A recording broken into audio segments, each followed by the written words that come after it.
For you guys that don't know, there's been 45 animals donated this year, just this year. That's 17,061 pounds of meat. Man, I don't ever want to get to a place where our small little thing that we started grows so big that we forget why it matters. You are why it matters. You represent the goal, and you go, well, it's so big, what difference do I make? If everybody said that, there would be nobody here, and this would be an empty building. If it starts to deteriorate, it can deteriorate fast. We have got to get to a place where we can reestablish individual value and why individual value is what it is. That is my job. That is directly on my shoulders. I am responsible for how valued you feel here because I recognize the enemy is working against me telling you that it doesn't matter. Have you ever heard something and you know that it's true, but you don't feel that it's true?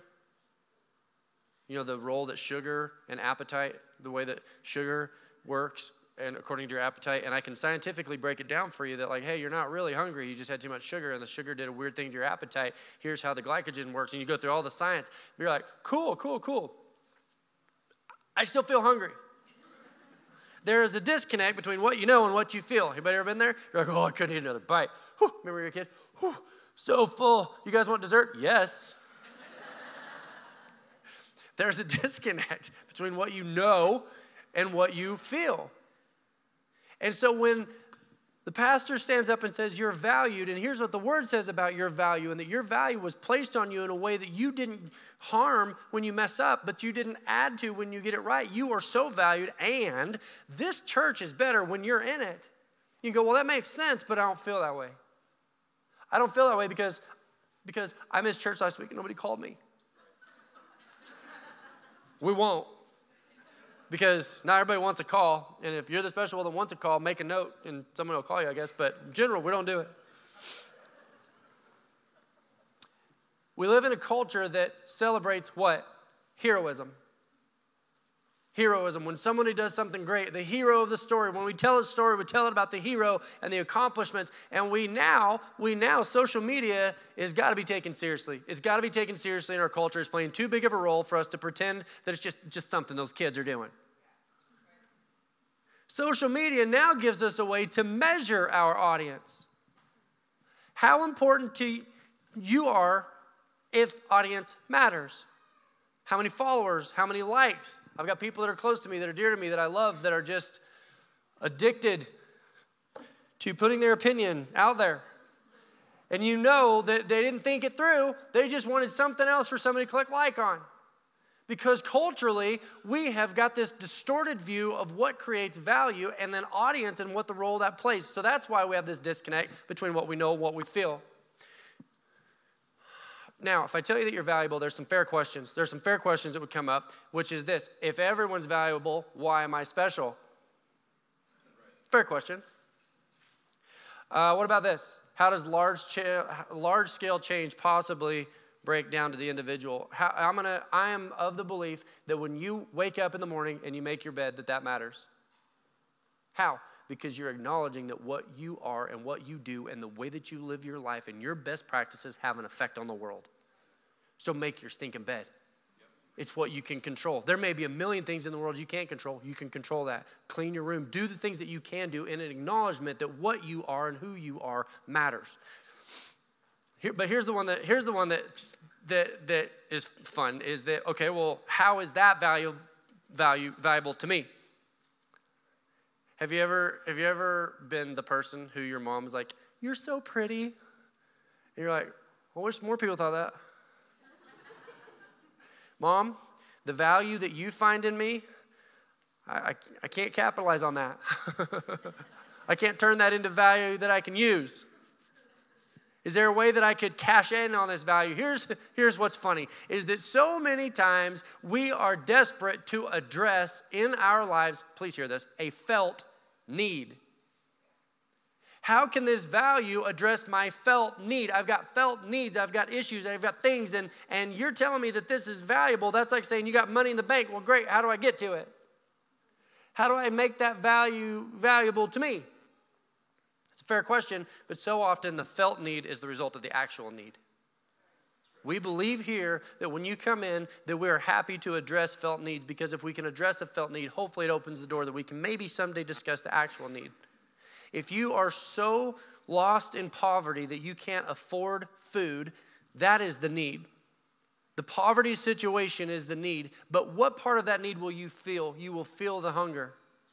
And so you will begin to believe that hunger is the problem. Hunger is not the problem, it's just the felt problem. You guys follow me? So what I hope is that this value concept can move from your felt needs to your actual needs, because as we begin to address our actual needs, the felt needs just sort of have to line up. There's an interesting science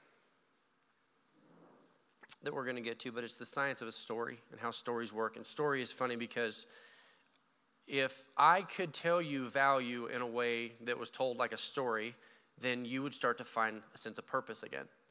You would wake up in the morning. If you deep down believed everything we said, you would wake up in the morning with a sense of optimism. What am I going to do today that actually matters? What could I possibly accomplish today? I mean, purpose would resurface, but if we're going to understand it, we have to almost always hear it in story form. So I'm going to read you a parable, and then we're going to discuss why it's difficult. Matthew chapter 13, verse 1. Says that same day Jesus went out of the house and sat by the lake. Such a large crowd gathered around him that he got in a boat and sat in it while all the people stood on the shore. Then he said to them many things in parables. Parables were designed this way. There were stories that had truth in them, but they were wrapped up in such a way that you didn't necessarily see the truth until one day you bump into something in life and the truth falls out. You go, oh, I get that story now. You ever heard a story and you don't get it until years later? Parable. It says, a farmer went out to sow his seed, and as he was scattering the seeds, some fell along the path, and the birds came and ate it up. Some fell on the rocky places where it did not have much soil. It sprang up quickly, but the soil was so shallow. It sprang up quickly because the soil was shallow. But when the sun came, the plants were scorched, and they withered because they had no root. Other seed fell among the thorns, which grew up and choked the plants. Still other seed fell on the good soil, where it produced a crop 160 or 30 times what was sown. I would imagine that Jesus is like, I have a story. They're like, oh yeah, tell us a story. And they're like, there was a farmer and he sowed some seeds. Sometimes it worked, sometimes it didn't. And they were like, was that it? Cool story, bro. There is a tremendous amount of truth, but you have to know how to get to it.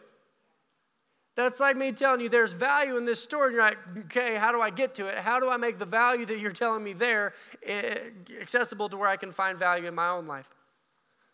Jesus breaks it down this way, is that we're the soil, God's word is the seed. The seed is God's word, and how we receive it. It's a parable about how we receive it. So what if I were to go, okay, church is over, go be good soil? I don't think anybody would like argue necessarily to my face, but I think we would walk out like, what? Do you know how to do that? I don't have go be good soil? This is why I don't go to church. It's there, the value is there, but we have to know how to get to it. We need some more information. Here's the science of this story. The science connected to story, and it's great research if you ever want to go do it. It is amazing. It's cool to think of, is that you are constantly daydreaming. You in your mind, you are always in your mind playing what is compared to what could be. Sometimes that's good. Sometimes that's bad. When you are worrying, you are following a narrative of what is and what could be, and what could be is so much worse. That's what worrying is that you're daydreaming about what could be bad. Your mind is always doing this over and over and over again, except when you are involved in listening to a story. A story has the power and the scientific ability to suspend your daydreaming because you find yourself living in the story that you're being told if the story is being told well. You find yourself connecting, you find yourself in it, and all of a sudden, you've ever seen Jurassic Park, and all of a sudden you're like, ugh, what am I doing? I'm sitting in a seat. There's a dinosaur going to get me. Why? Oh, no, hold on. You're in the story. Have you ever watched a movie and they did such a good job depicting a culture that it reminds you of your own childhood? You're like, oh, I remember those cars. I remember those clothes. You're finding yourself, it's bringing you back to a time in your life and you're finding yourself in the story. Have you ever cried at a movie? Chances are the character you're crying about never existed. That's just what stories are. That's how they work. This morning I went in, Cody Shea, she was just waking up, so I went in and gave her a hug, and she kind of starts doing this, and I'm like, what? And she goes, her stuffed dog, Collar, she's like, Collar needs to breathe. Sorry.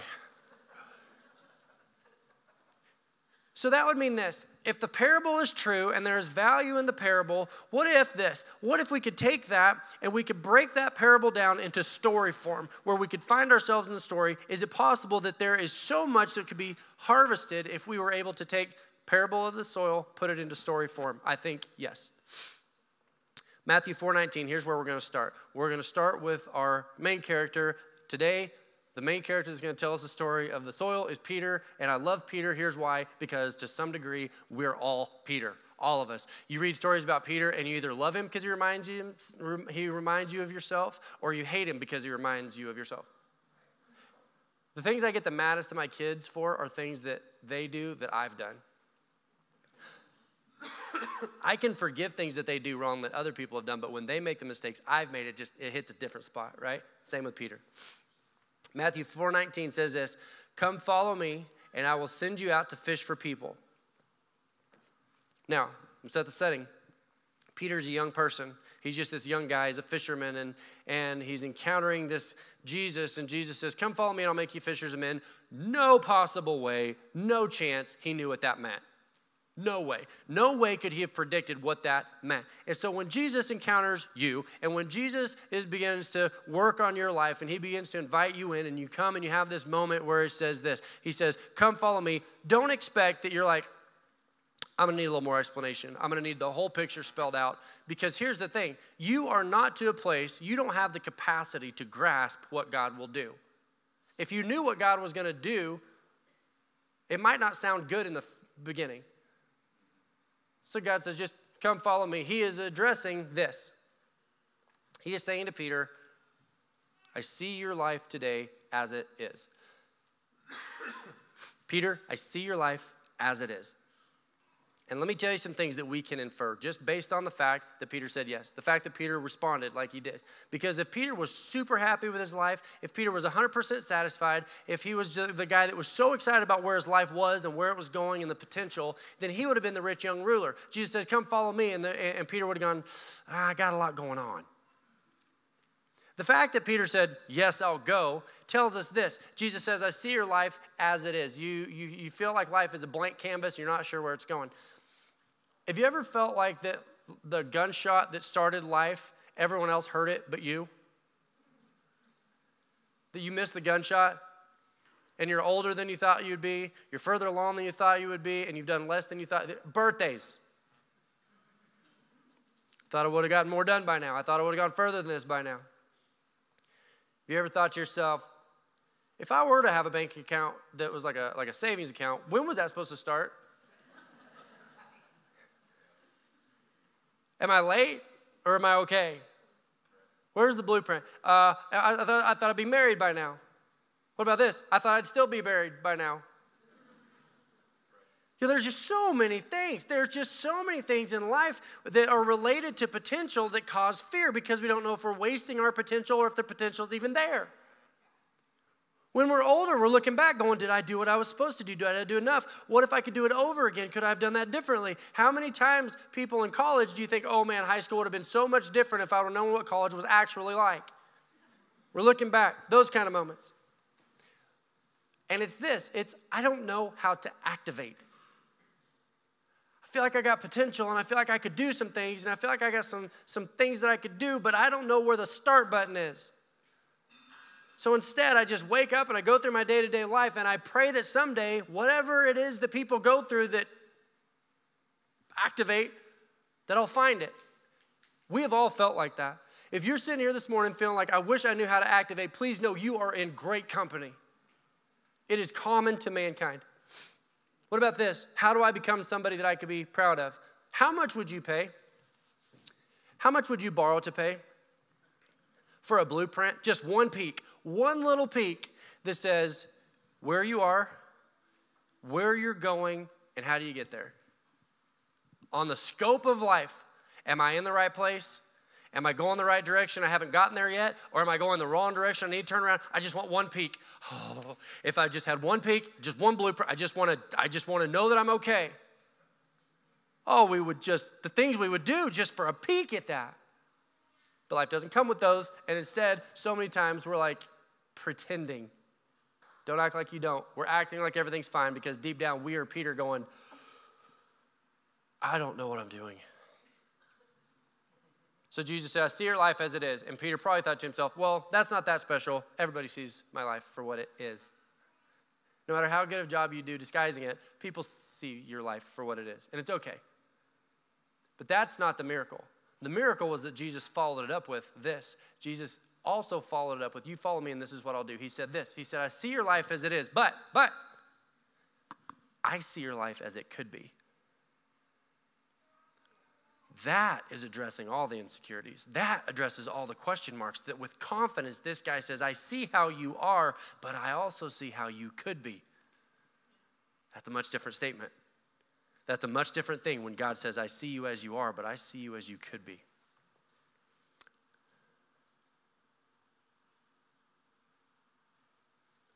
That's a seed. That moment is a seed. Here's why. Here's why it's only a seed.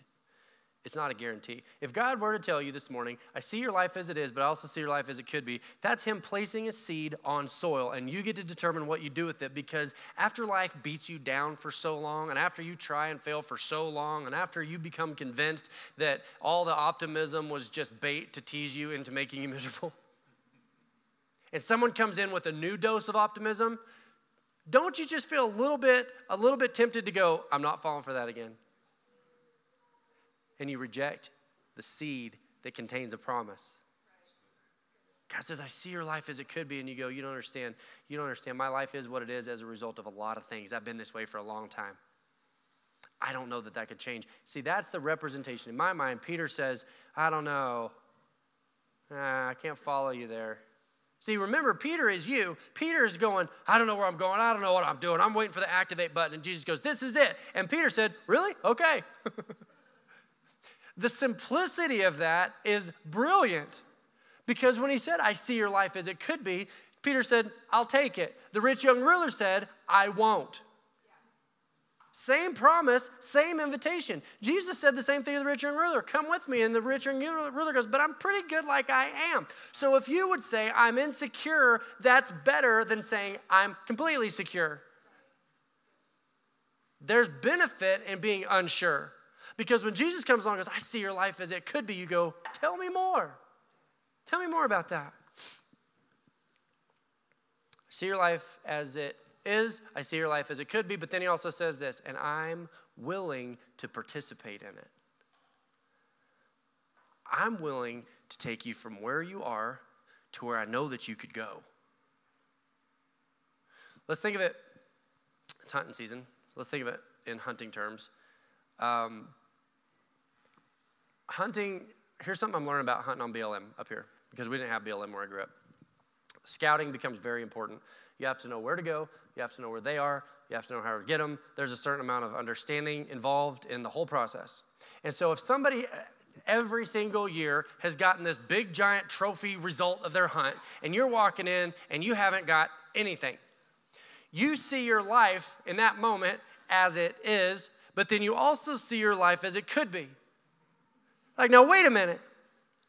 Obviously, it's possible, and obviously, I'm not there. Have you ever seen people like this? It's like they represent everything you wish you could be. They represent what life could be, and you almost, deep down, if we're being honest, you almost want to hate them a little bit. But imagine for a second, if you would, that guy says, you could do what I've done. You could do what I've done. What I've done is completely possible. And you go, you don't understand. I walk around the woods all the time. I don't ever see anything. See the resistance? So if the guy says, no, you could, I promise you could do this. And I tell you what, I'll do you one better. I'll take you with me. I'll take you where I go. I'll show you what I do, and you can do what I've done. Imagine, you can feel it. You can feel it right now, the sense of like, oh, well, yeah, I could do it like that. See, you got to understand, that's what Jesus is saying. Jesus is saying, I see you where you are, but I see what you could be, and if you'll let me, I'll participate with you. I'll go through that process with you. There's hope in that. That's a seed that buries its way in and goes, now wait a minute, let me remind you, a seed remains a seed for a little while. So if you go, yes, Lord, I'm going to accept you into my life, I'm going to walk out and life's going to be different. No, it won't. It's going to be almost identical. Only difference is now there's a seed, and yesterday there wasn't one. Soil looks basically the same. Because if the hunting guide says, I'll take you hunting and you can get one, that doesn't mean that you're instantly full of your trophy chest, right? You have nothing to show for the commitment that he made to you yet. Change didn't come quickly, and so if that's your expectation, stop it. So pretty much instantly, the roller coaster of just impulsive, catastrophic mistakes begin. Peter's like, you bet, let's do it. Failure, failure, failure, failure, failure, disappointment, failure, huge messes. That's not what we want our story to look like. Like, I was a fisherman and I was a decent fisherman, and now I'm a screw up of a Christian. I went from competency here to competency here, even compared to the other disciples. I'm the worst in the group of people who said yes. You know why we love that? That's what we connect to. We do. We don't connect to someone who comes in and is like, and then I just instantly started hitting home runs.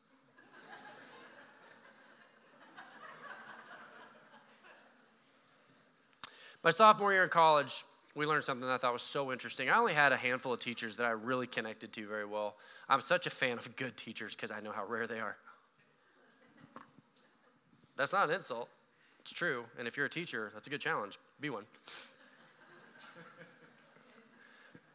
Anybody else have this? Teachers either like loved you or hated you. I didn't have middle ground. I didn't have any teachers who just like, oh, hi, Jordan. They're like, hi, or huh. This teacher liked me. And he was an interesting teacher, and he taught English, which wasn't my favorite subject. But here's one of the things he taught us, and it stuck, it worked, it made sense, is he said this. He said every movie, every story, because we're going back to the science of story, we find ourselves pulled into a story. Every story that we hear follows an almost identical pattern. There's a name for it. And if you take every movie you've ever seen and you lay it over top of each other, what you'll find is they're almost always identical.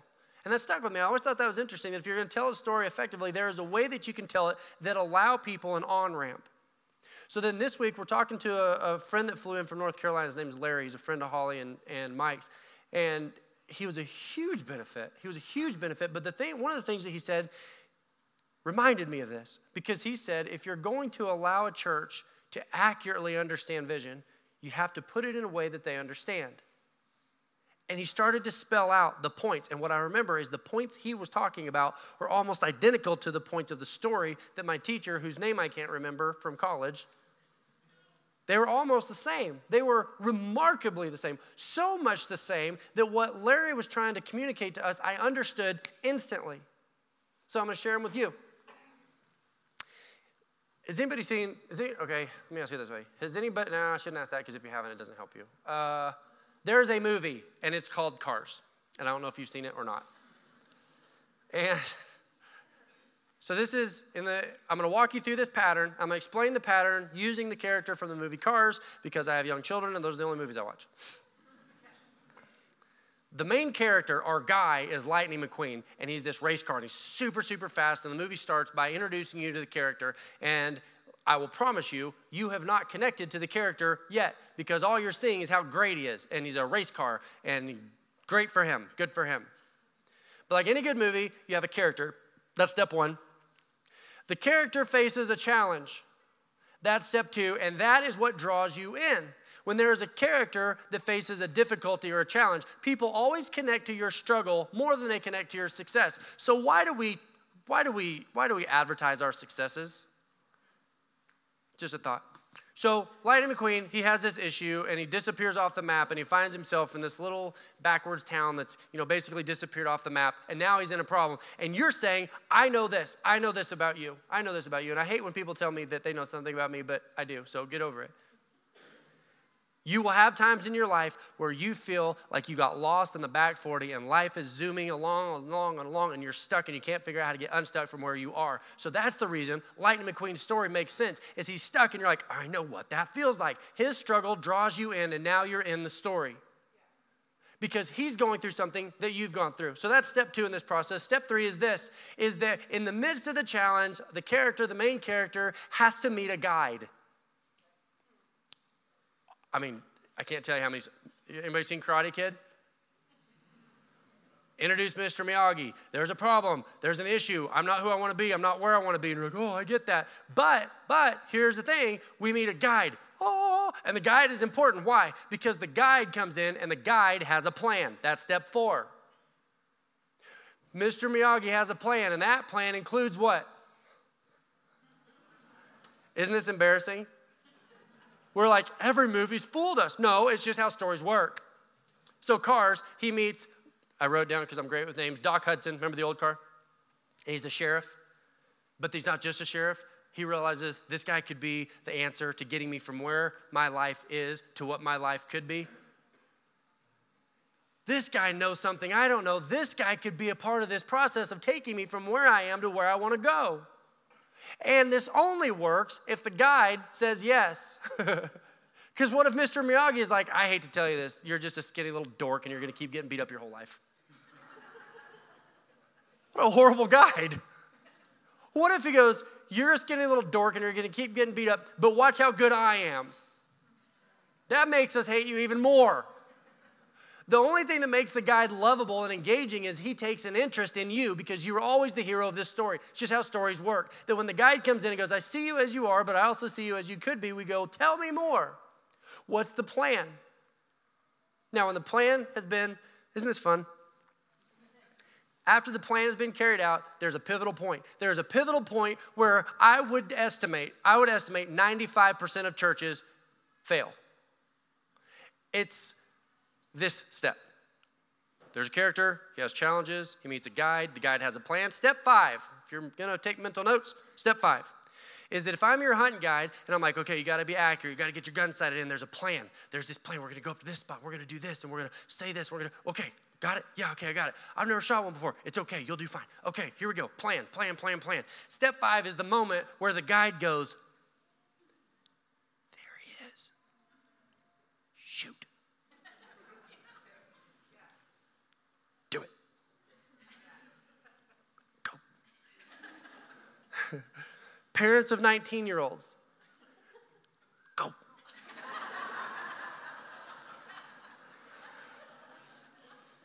This is what we've been practicing. You can do it. Shoot him. Mr. Miyagi says, we've been training, get into the fight. Doc Hudson goes, you're a race car again. Go race. There is a moment of insecurity that might have remained hidden in your life. And it can remain hidden if you go through step 1, 2, 3, and 4. Your insecurity will never get to the surface until you reach step 5, and your guide is saying, shoot him. And you're going, you shoot him. Get into the fight. You know, Mr. Miyagi, I think you could take this guy.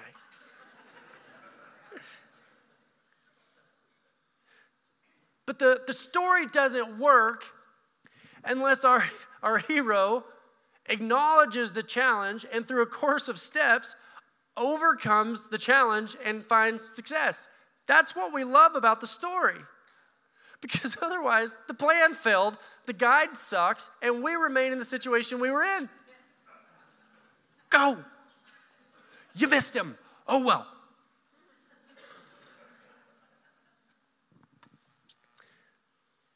Call to action. There's actually 7 steps because step 6 is success, but step 7 is failure. It could go either way. The story could go either way. And see, the thing about Peter that's funny is this, is that Peter is such a beautiful demonstration of our life as it is. His story is such a beautiful, accurate description of the way our life is. Here's why the story of Peter is so universally compelling. Are you ready for this? We meet our character. He faces challenges. His challenges look a lot like our challenges. We're waiting to activate. We're waiting for life to make sense. We're waiting to have that moment where we go, this is it. He meets a guide. This is crazy, isn't it? That's why Peter makes sense. That's why everybody understands Peter. He meets a guide. The guide has a plan. And to this point, what we see is failure, failure, failure, failure, failure, failure. This is how stories work. The guide goes, here's how it works. And the hero goes, I'll try it. Boom, failure. But that's not the end of the story because the plan includes failure, but it also includes overcoming. Is everybody with me? I know this seems very simple, but it makes this story work. Peter isn't a hero just because he existed. You want me to prove it to you? That Peter doesn't just become the hero because his name's listed in the Bible, because right alongside Peter was another guy who actually was better at the process than Peter was, and his name was Judas. So the story isn't the story because it ends at step 4 where there's a plan. Cool. Go. No. You know what's funny to me about Peter? Peter represents every single type of soil. At different phases in his life, there's this resistance. Do you know that when Jesus helped Peter catch the fish, Peter said, away from me? That defies logic. I listened to it this week, and it is a great point. That if it was logical, Peter would have gone, you're hired. You can do this? Get in the boat. But his experience with Jesus realized that it made him realize that life as it was not enough. That there was purpose and there was opportunity and there was potential that was not being met. And he was so overwhelmed by conviction that he said, away from me. And Jesus goes, no, you don't understand how this works. Peter, you're the hero.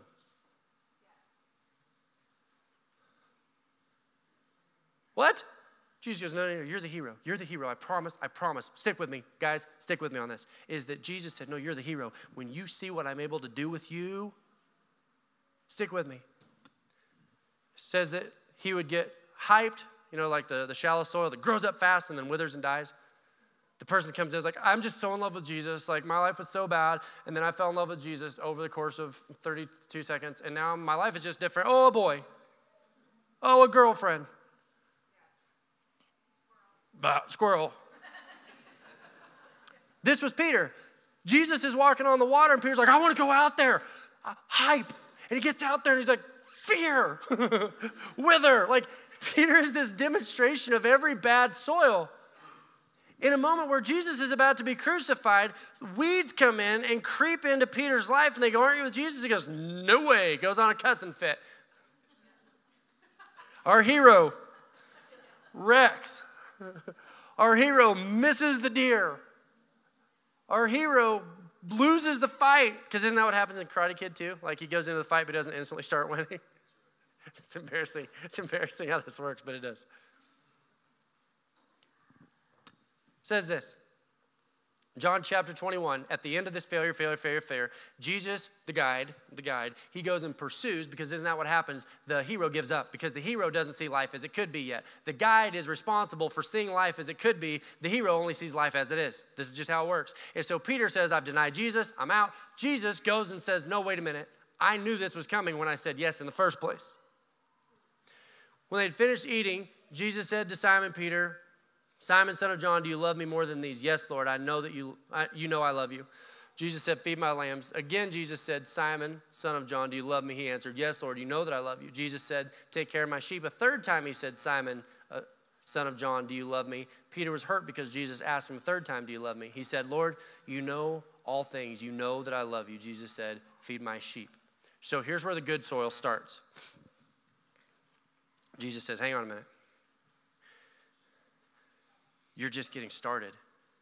Wait a minute. I thought I started back when you said, follow me. No. That was just the plan. That wasn't the call to action. That was just the process. When you come to Jesus, it's a process. It's not a call to action yet. It's not like Mr. Miyagi goes, hey, I saw you got beat up. Give it another shot. Because he knew what we know, that if he just goes back in there, he's going to lose again. If there's no plan, if there's no progress, you're no better off. If the hunting guide goes, yeah, you can do what I do. I can? Yeah, just get back out there and keep trying. Peter thought that the plan was the call to action, and Jesus was going, no, that wasn't the call to action. That was just part of the plan, and now you're ready. For what? It says that on the day of Pentecost, you know what I've learned about dogs? Bear with me. There are dogs that will sit right by you, and you can pet them, and you can love them, and they're great, and they're awesome. They have a place. There's a purpose. They're great. They make great pets. But then there are dogs that are just all over the place, and they just make mistakes all the time because they want so badly. They're looking for the call to action. They're always waiting for the call to action. When do we go? When do we go? When do we go? And they drive you nuts. But at a time where you need something done, that's the dog that you want to have. They're waiting on the sick 'em moment. Because what would happen if you're like, okay, ready? Go get him. And the dog was like, I just want to hang out with you.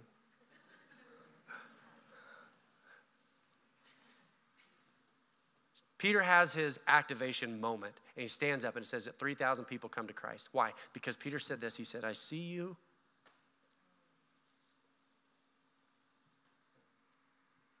I see your life like it is.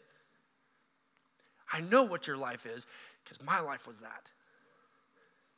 And I'm telling you today, I know Jesus and I know what Jesus does. And if you will let us, we will walk you through this process from what life is to what life could be.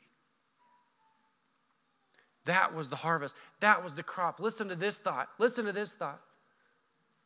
The hero of our story emerges ready to go. And the call to action is what? Jesus says, go be the guide.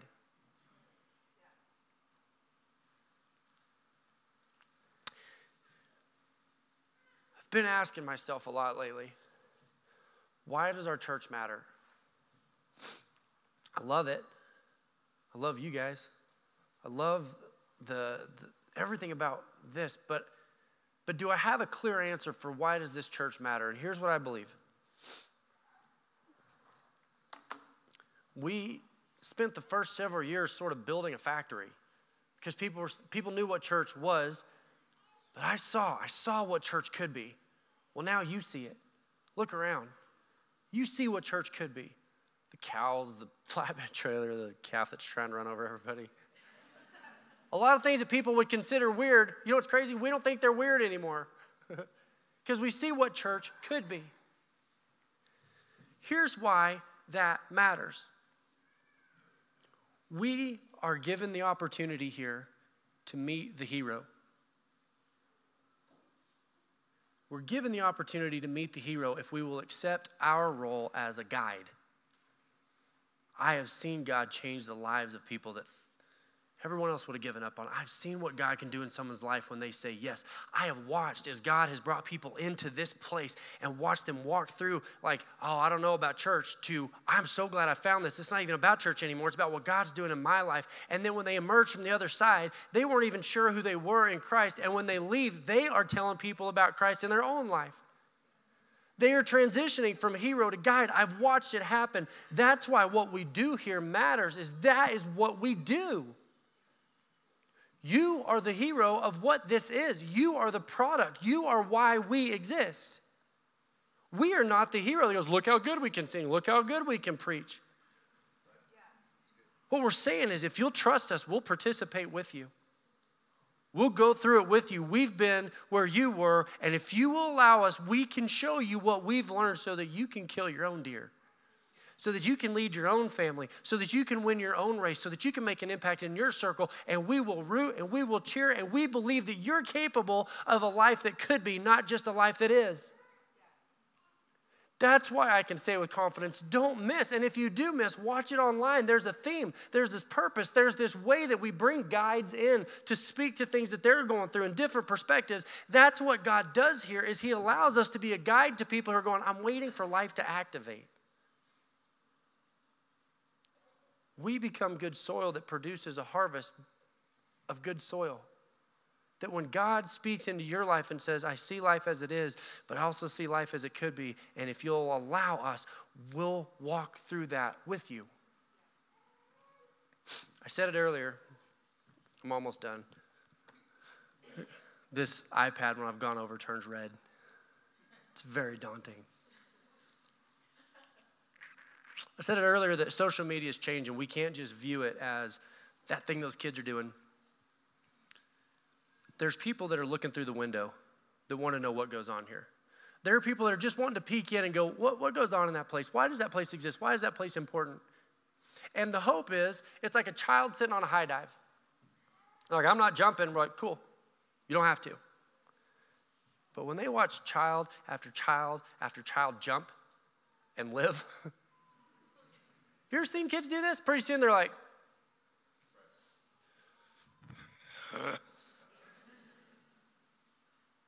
this is a safe place to observe, because if you see what I see, and you see someone come in one way and go out different, and you see God doing what he does with people, if you find a safe place to observe, he'll draw you in. If God can show you what goes on here, you will want to be a part of it, because it's this natural reaction to wanting to know what life could be. Now, I want to go back to social media. I know this. I know that a majority of Christians, statistically, a majority of Christians have never shared their faith. Let's call that, just for the sake of the sermon this morning, let's call that like box 3. Box 1, you've heard the church exists. Box 2, you're involved, but you're not taking ownership of it. It's not yours yet. You're here. Maybe you've given your heart to God, but maybe, like step 4. Step 4 is this, like, I was a guy, I had a problem, I met a guide, he has a plan. What we're given is unique. What we're given in 2018 is unique. It's an opportunity to create a wall, to take a wall and make it a window for our people. To see that our friends don't know what goes on in here, but we can be the thing that opens a window that says they can observe, because we believe if they observe, they'll get brought in, right? That we can be a place that there is not a call to action that's so small that it doesn't matter. That your first step in sharing your faith to your people, becoming the guide for your people, would be that you make it available on your social media platforms. I know I'm having to overcome some personal stuff to even say this, because it sounds so cheesy, but the idea is not spread the word and get us out there. It's if you make it available to the people that are looking to you, you can become a guide in your own life, and that can become that first little bitty step that goes, I did it. I mean, I missed, but I shot. And you're in a safe place and you go, that's good. That's good. Imagine what it's going to feel like when you hit it. Imagine what it's going to feel like in your life when somebody gives their life to God because of the role that you played. That your faith is no longer this demonstration of like, you know what you should do? You should talk to my pastor. You'll know that this is working when your life is changing so much that you take confidence in going, I think I can help with that. I think I can help you. I don't have all the answers, but I can show you what I did. I can show you where I went. I can show you how I did it, and I believe that God will do for you what he did for me. That is a heroic move, and we want to help guide people through that process. Let's pray. God, I realize that we're just sort of lightly scratching the surface of years of material here. We could spend years discussing how this works and what this looks like. What does the guy look like when he gets here? What does the guy look like when he leaves? What is the young lady? What is the old lady? What is the old man? What do people look like when they get here? What does it look like when they leave? There's just so much unanswered. But the truth is, God, we've been given as a church an opportunity to serve as the guide. Whether this is in Adel, whether this is in Wickenburg, whether this is in someone's living room. Maybe there's someone right now watching this, sitting in their home, unsure of what they're looking at, but curious as to what goes on here. That God, we acknowledge as a church, we acknowledge our role as a guide, but God, challenge us to the individual process of walking forward in who you would have us to be. Help us to understand that our life is capable of producing a harvest in our family and in our work and in our lives and in our futures. That God, we are capable of so much more than we're accomplishing, and that you're willing to walk us through that process. We don't have to go it alone. We don't have to figure it out on our own. You've given us a place where we collectively can figure it out together. With heads bowed and eyes closed for a second, here's what I'm going to ask. Just very simply this. If you've given up on what life could be, and you've found yourself settling into what life is, that doesn't change in one service. If you're aware of it, here's what I'm going to ask. If you'll just grab that seed that says it happens. Not that it's happened, not that it's happening.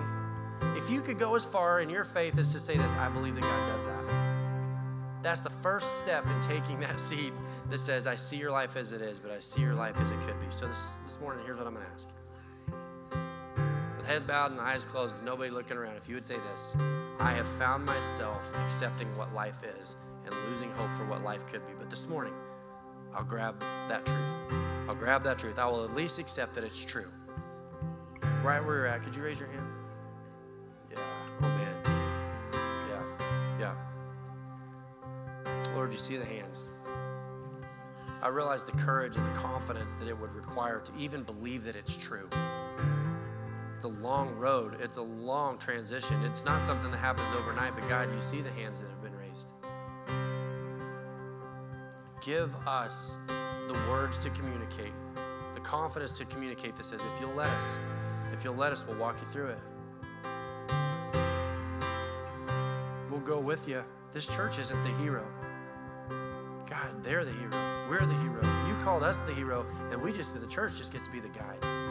Give us confidence that you haven't given up on us and that you're engaging, that you'll go with us. You can put your hands back down. Lord, the only way this works is if you make it make sense. Put it in a way that we can digest. I pray in Jesus' name, amen.